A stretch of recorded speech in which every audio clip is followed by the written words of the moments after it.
Hello students, मैं मोहम्मद सरफराज नवाज़ commerce इस class में आपका वेलकम करता हूं। आज की हमारी क्लास पार्टनरशिप शराकतदारी के बारे में होगी और आज की इस क्लास में हम ये भी जानेंगे कि बिज़नेस को पार्टनरशिप की मदद से कैसे चलाया जा सकता है।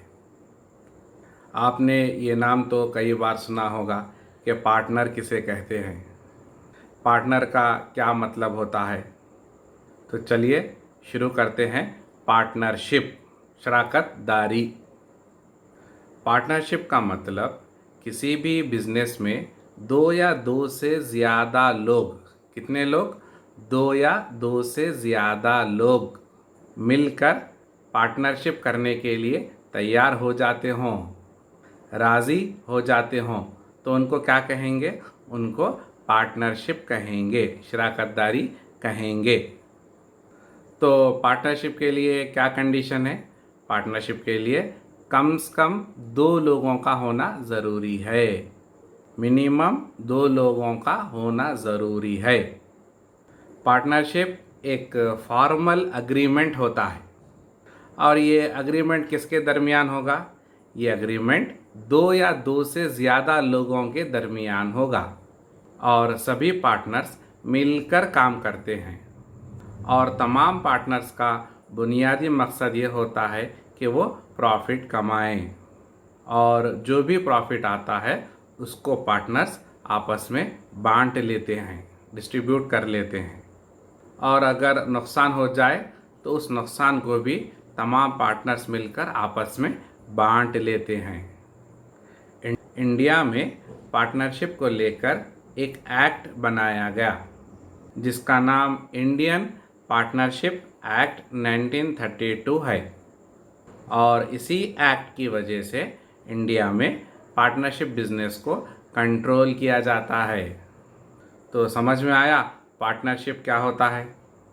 पार्टनरशिप एक अग्रीमेंट है, एक रिलेशन है, एक रिश्ता है। किसके दरमियान है रिश्ता?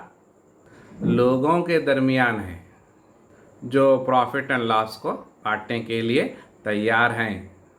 यानी कि बिजनेस में जो भी प्रॉफिट आएगा, लॉस आएगा, उसको पार्टनर्स आपस में बांट लेते हैं। तो पार्टनरशिप क्या है?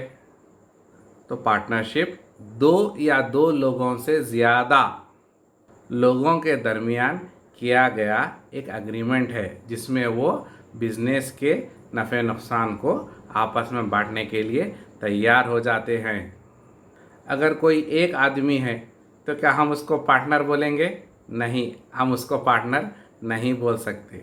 पार्टनर होने के लिए क्या कंडीशन है?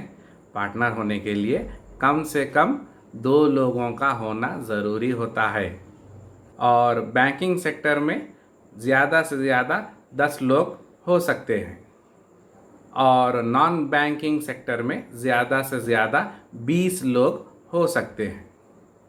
तो समझ में आया पार्टनरशिप शराकतदारी क्या होती है?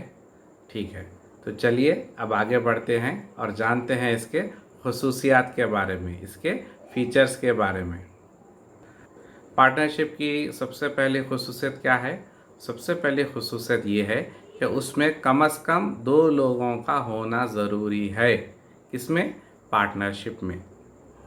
तो पार्टनरशिप करने के लिए कम से कम दो लोगों की ज़रूरत पड़ती है, दो या दो से ज़्यादा लोगों की ज़रूरत पड़ती है। बैंकिंग सेक्टर में ज़्यादा से ज़्यादा 10 लोग होंगे और नॉन बैंकिंग सेक्टर में ज़्यादा से ज़्यादा 20 लोग होंगे। सेकंड नंबर पर है अग्रीमेंट। अग्रीमेंट यानी माहिदा। किसी भी पार्टनरशिप को चलाने के लिए पार्टनर्स का आपस में अग्रीमेंट होना चाहिए। ये अग्रीमेंट कैसे हो सकता है? ये अग्रीमेंट रिटन भी हो सकता है, ओरल भी हो सकता है, यानी कि ज़बानी भी हो सकता है, तहरीरी भी हो सकता है। अगर अग्रीमेंट रिटन में है तो वो पार्टनरशिप डीड कहलाएगा। रिटन एग्रीमेंट को लीगल डॉक्यूमेंट में डालना पार्टनरशिप डीड कहलाता है। तो इससे क्या साबित हुआ? इससे ये साबित हुआ कि पार्टनर्स आपस में अग्रीमेंट करते हैं मुआहदा करते हैं। अब तीसरे नंबर पर है म्यूचुअल एजेंसी। म्यूचुअल एजेंसी में तमाम पार्टनर्स मिलकर काम करते हैं। तमाम पार्टनर्स का आपस में रिलेशन एजेंसी के जैसा होता है और हर पार्टनर दूसरे पार्टनर का एजेंट माना जाता है। और सारे पार्टनर्स जो बिजनेस का एक्टिविटीज़ कर रहे हैं, काम कर रहे हैं, उनको मानकर चलना पड़ेगा। पार्टनरशिप में पार्टनर्स का रिलेशन प्रिंसिपल और एजेंट के जैसा होता है। अब सवाल ये पैदा होता है कि प्रिंसिपल क्या है और एजेंट क्या है। देखिए, फर्ज कीजिए कि 4 पार्टनर्स हैं, ए, बी, सी और डी। कितने पार्टनर्स हैं? 4 पार्टनर्स हैं, ए, बी, सी और डी। इनको हम प्रिंसिपल कहेंगे। क्या कहेंगे? प्रिंसिपल कहेंगे। किनको? ए, बी, सी, डी। इन 4 पार्टनर को हम क्या कहेंगे? प्रिंसिपल कहेंगे। और ये 4 पार्टनर आपस में मिलकर किसी एक को एजेंट बनाएंगे। ये एक कोई भी हो सकता है, ए भी हो सकता है, बी भी हो सकता है, सी भी हो सकता है, डी भी हो सकता है। कोई एक इनमें से जो बनेगा उसको हम क्या कहेंगे? उसको हम एजेंट कहेंगे। अब मान लीजिए कि ए, बी, सी, डी 4 पार्टनर्स हैं। अब 4 पार्टनर्स में से डी को एजेंट चुन लिया गया। किसको चुन लिया गया? डी को एजेंट चुन लिया गया। तो अब क्या होगा? अब ये होगा कि ए, बी और सी किसकी बात मानेंगे? डी की बात मानेंगे। और डी को किसकी बात मानना पड़ेगा? ए, बी और सी की बात मानना पड़ेगा। तो इसका मतलब ये हुआ कि ये लोग आपस में एक दूसरे की बात मानेंगे। प्रिंसिपल एजेंट की बात मानेगा और एजेंट प्रिंसिपल की बात मानेंगे। जो इंस्ट्रक्शंस या डायरेक्शंस दे रहे हैं उनको हम प्रिंसिपल बोलेंगे। क्या बोलेंगे? प्रिंसिपल। और जो इंस्ट्रक्शंस और डायरेक्शंस ले रहा है उसको हम क्या बोलेंगे? एजेंट बोलेंगे। तो क्लियर हुआ प्रिंसिपल और एजेंट का रिलेशन। तो ये दोनों आपस में मिलकर म्यूचुअल एजेंसी के जैसा काम करते हैं। समझ में आया? 5वें नंबर पर है शेयरिंग प्रॉफिट एंड लॉसेस, यानी कि नफ़ा नुकसान को आपस में बांट लेना। पार्टनर्स जो बिजनेस करते हैं तो बिजनेस करेंगे तो क्या आएगा? या तो प्रॉफिट आएगा या तो लॉस आएगा। जो भी प्रॉफिट आए या लॉस आए उसको पार्टनर्स आपस में बांट लेते हैं। 6ठे नंबर पर है एग्जिस्टेंस ऑफ लॉफुल बिजनेस, यानी कानून की नज़र में कारोबार मौजूद होना चाहिए। 7वें नंबर पर है अनलिमिटेड लायबिलिटी, मतलब लामहदूद जिम्मेदारी। पार्टनरशिप में लायबिलिटीज़ अनलिमिटेड होती हैं। क्या आपने कभी गौर किया है जब किसी कंपनी का नाम लिया जाता है तो उसके साथ प्राइवेट लिमिटेड लगाया जाता है? जैसे for example ABC limited company. क्या कभी आपने गौर किया है जब भी किसी कंपनी का नाम लिया जाता है तो हम क्या कहते हैं? उसको किस नाम से पुकारा जाता है? उसको प्राइवेट लिमिटेड के नाम से पुकारा जाएगा। मिसाल के तौर पर ABC प्राइवेट लिमिटेड कंपनी। अब इसको ABC प्राइवेट कंपनी भी कह सकते हैं, मगर यहाँ पर ABC प्राइवेट लिमिटेड कंपनी क्यों कहा गया? ये लिमिटेड का क्या मतलब है? लिमिटेड क्यों है? यहाँ पर लिमिटेड क्यों बोला जा रहा है? क्या आपने कभी इस पर गौर किया है? चलिए जानते हैं कि आखिर में इसको लिमिटेड क्यों कहा जाता है। यहाँ पर लिमिटेड का मतलब लायबिलिटीज से होता है, जिम्मेदारियों से होता है। किससे होता है? लायबिलिटीज से होता है। मगर कभी भी आप ये नहीं सुनेंगे कि पार्टनरशिप लिमिटेड बोलकर। कभी सुने हैं आप पार्टनरशिप लिमिटेड बोलकर? नहीं, कभी नहीं सुनेंगे आप। पार्टनरशिप लिमिटेड बोलकर कभी नहीं सुनेंगे। क्यों नहीं सुनेंगे?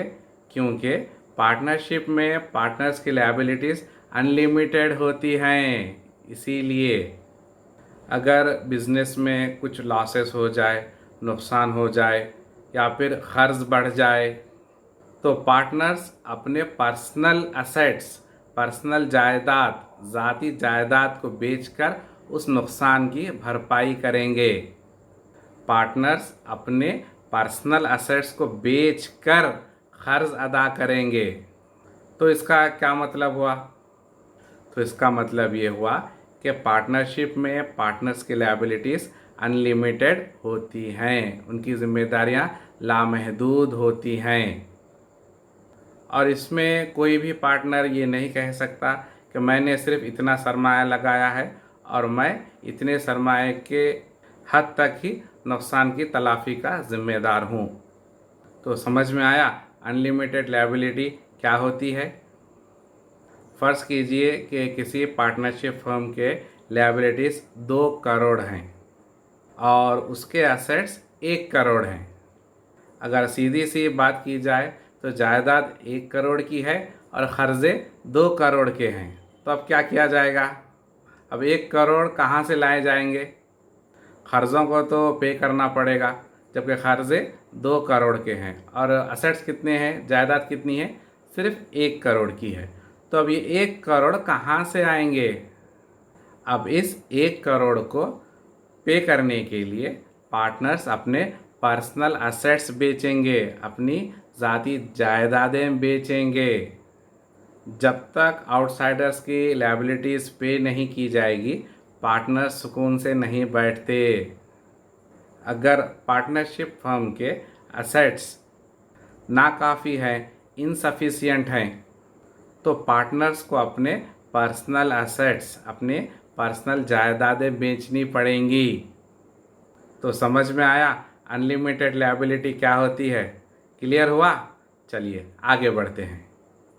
चलिए अब 8वें नंबर पर है अटमोस्ट गुड फेथ, यानी काबिल यकीन भरोसा।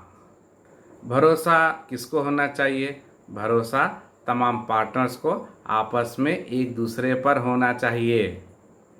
एक दूसरे पर भरोसा करने से ही वो कारोबार को आगे चला सकते हैं। 9वें पोजीशन पर है restrictions on transfer of ownership, यानी कि पार्टनर्स अपने मालिकाना हक़ूक़ किसी दूसरे को मुंतकिल नहीं कर सकते और ना ही किसी नए पार्टनर को एडमिट किया जा सकता है, और ना ही एक पार्टनर अपने शेयर किसी दूसरे पार्टनर को ट्रांसफ़र नहीं कर सकता जब तक के दूसरे पार्टनर्स राज़ी ना हो जाएं। यानी कि दूसरे पार्टनर्स की रजामंदी के बगैर वो अपने शेयर किसी दूसरे पार्टनर को ट्रांसफ़र नहीं कर सकता। ये उस पर पाबंदी आयद होती है। 10वें नंबर पर है वॉलेंट्री रजिस्ट्रेशन। वॉलेंट्री रजिस्ट्रेशन का मतलब पार्टनरशिप को रजिस्ट्रेशन कराना ज़रूरी नहीं होता। पार्टनरशिप को रजिस्ट्रेशन कराना कंपलसरी नहीं होता, और अगर पार्टनरशिप को रजिस्ट्रेशन नहीं किया गया है तब भी उसके कारोबार को चलाया जा सकता है। सारे इंडिया में पार्टनरशिप रजिस्ट्रेशन ऑप्शनल है। इंडिया में सिर्फ महाराष्ट्र ही एक ऐसा स्टेट है जहां पर 1985 के बाद से पार्टनरशिप को रजिस्ट्रेशन कंपलसरी कर दिया गया है। दूसरे स्टेट्स में ये बात लागू नहीं होती, और अगर पार्टनरशिप में रजिस्ट्रेशन करा लिया जाए तो अच्छी बात रहती है, और अगर रजिस्ट्रेशन नहीं किया जाए तो बहुत सारे डिसेबिलिटीज़ पैदा होंगे, यानी बहुत सारे कॉम्प्लिकेटेड इश्यूज आ सकते हैं। तो रजिस्ट्रेशन कर लेना ही बेहतर समझा जाता है। गवर्नमेंट की तरफ से या फिर क़ानून की तरफ से इस पर कोई ज़ोर ज़बरदस्ती नहीं है। किस पर? रजिस्ट्रेशन कराने पर, अगर रजिस्ट्रेशन करा लिया जाए तो बेहतर रहता है। चलिए आगे बढ़ते हैं और 11वें नंबर पर है नो सेपरेट लीगल एग्जिस्टेंस। इसका मतलब कोई इलहदा कानूनी वजूद नहीं रहता। कानून की नज़र में, लॉ की नज़र में पार्टनर्स और पार्टनरशिप फर्म दोनों एक ही हैं, अलग अलग नहीं हैं। समझ में आया? तो चलिए इसको एक मिसाल के ज़रिए समझते हैं। अब यहाँ पर हम दो पार्टनरशिप फर्म्स को लेंगे। तो पहले लेते हैं गोल्डन सॉल्यूशन फर्म्स। ये पहली पार्टनरशिप फर्म है। कौन सी? गोल्डन सॉल्यूशन फर्म्स, जिसमें 3 पार्टनर रहेंगे, ए, बी और सी। कितने पार्टनर्स हैं? 3 पार्टनर्स हैं, ए, बी और सी। कौन सी फर्म में? गोल्डन सॉल्यूशन फर्म में। और दूसरी है सिल्वर सॉल्यूशन फर्म। कौन सी? सिल्वर सॉल्यूशन फर्म, और जिसमें पार्टनर्स हैं एक्स, वाई और जेड। इसमें कितने पार्टनर्स हैं? इसमें 3 पार्टनर्स हैं। और पहली वाली में कितने हैं? उसमें भी 3 पार्टनर्स हैं। अब ये सवाल पैदा होता है कि गोल्डन सॉल्यूशन फर्म्स और सिल्वर सॉल्यूशन फर्म्स, क्या ये दोनों मिलकर पार्टनरशिप कर सकते हैं? नहीं, ये दोनों मिलकर पार्टनरशिप फर्म नहीं बना सकते। क्यों नहीं बना सकते? क्योंकि लॉ की नज़र में, कानून की नज़र में पार्टनरशिप फर्म एक अलग पर्सन नहीं है। कानून की नज़र में पार्टनर्स और पार्टनरशिप फर्म दोनों एक ही हैं। अब फ़र्ज़ कीजिए कि गोल्डन सॉल्यूशन फर्म्स अगर पार्टनरशिप फर्म ना होकर अगर एक कंपनी होती तो क्या होता? तो कानून की नज़र में ये कितने लोग हैं? कानून की नज़र में ये 4 लोग हैं। क्यों 4 लोग हैं? कैसे 4 लोग हैं? जबकि पार्टनर्स तो 3 ही हैं, ए, बी और सी। तो ये 4 कैसे हो गए? वो 4 इसलिए हो गए क्योंकि कानून की नज़र में कंपनी एक आर्टिफिशियल पर्सन है। तो ये 4 लोग हो गए। समझ में आया? मगर यहाँ पर पार्टनरशिप फर्म में गोल्डन सॉल्यूशन फर्म्स और उसके 3 पार्टनर ए, बी और सी, ये तीनों मिलाकर एक ही हैं। अब कानून की नज़र में सिर्फ ए, बी, सी पार्टनर्स हैं, गोल्डन सॉल्यूशन फर्म नहीं है।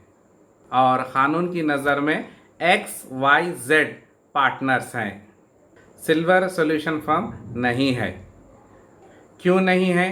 क्योंकि कानून की नज़र में पार्टनर्स और पार्टनरशिप फर्म्स दोनों एक ही हैं। अब फिर से ये सवाल पैदा होता है कि क्या ABC और XYZ आपस में पार्टनरशिप कर सकते हैं? आपस में क्या वो पार्टनर्स बन सकते हैं? बिल्कुल, जी हाँ, ठीक 100%। A, B और C, X, Y और Z, ये 6 लोग मिलकर पार्टनरशिप फर्म बना सकते हैं। और एक आदमी बहुत सारे पार्टनरशिप फर्म्स में पार्टनर हो सकता है, ये जनरल बात है, इसमें कोई परेशानी नहीं होती। गोल्डन सॉल्यूशन फर्म्स और सिल्वर सॉल्यूशन फर्म्स, ये 2 आपस में मिलकर पार्टनरशिप फर्म नहीं बना सकते। क्लियर हुआ? चलिए सबसे आखिरी में है इम्प्लाइड अथॉरिटी। कौन सी अथॉरिटी? Implied authority. इसका क्या मतलब हुआ? इसका मतलब सब पार्टनर्स की तरफ से कोई एक पार्टनर, या फिर एक पार्टनर की तरफ से सब पार्टनर्स, यानी कि सब पार्टनर्स मिलकर पार्टनरशिप कारोबार को चला सकते हैं, या फिर उनमें से कोई एक भी चला सकता है, या फिर उनकी तरफ से कोई एक पार्टनर भी पार्टनरशिप बिजनेस को चला सकता है। तो ये थी आज हमारी क्लास पार्टनरशिप शराकतदारी के बारे में। इस क्लास में आपने क्या सीखा? इस क्लास में आज आपने सीखा कि पार्टनरशिप क्या होती है, उसके क्या डेफिनेशंस हैं, उसके क्या माने होते हैं, और पार्टनरशिप के खुसूसियात फीचर्स के बारे में भी हमने आज इस क्लास में जाना, पढ़ा और समझा। तो चलिए आज की हमारी इस क्लास को हम यहीं पर रोकते हैं और मिलते हैं अपने नेक्स्ट वीडियो में। तब तक के लिए थैंक यू।